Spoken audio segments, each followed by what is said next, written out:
नाम खुमेश पाटिल है, मैं फाउंडर हूँ बात करूँगा। सो इंडिया में अब सुसाइड्स बढ़ गए और लोग अपने मेंटल हेल्थ के लिए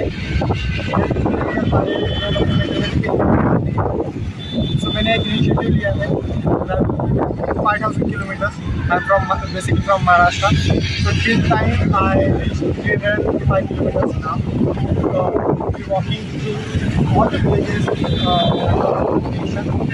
the first half, like from the center India to northern India, and then I will become a factory manager. इसका यही है कि मैं जितने ज़्यादा गाँव में जा सकूँ, जितने ज़्यादा लोगों से मिल सकूँ, मैं उनको ये बता सकूँ that suicide is not an option for you. Like you can do much better in your life. You can focus and be very consistent about your mental health. As you are looking after your physical health, you can also focus on your mental health, and that's how we can make a bright future for our India. So okay. That's it all about it. Okay, bye.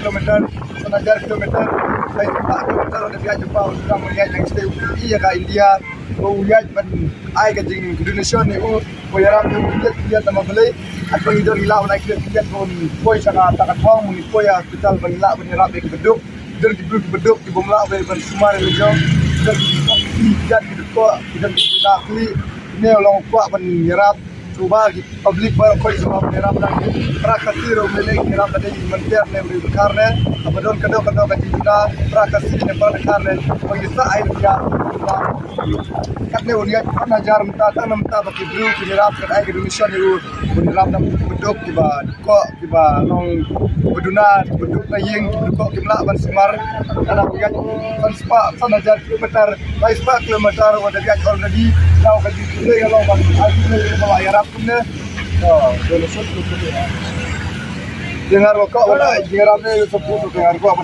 dengar ne bala so era baru kata yang tak kayu all the best for the job dan kok pakai koi sakali kok pakai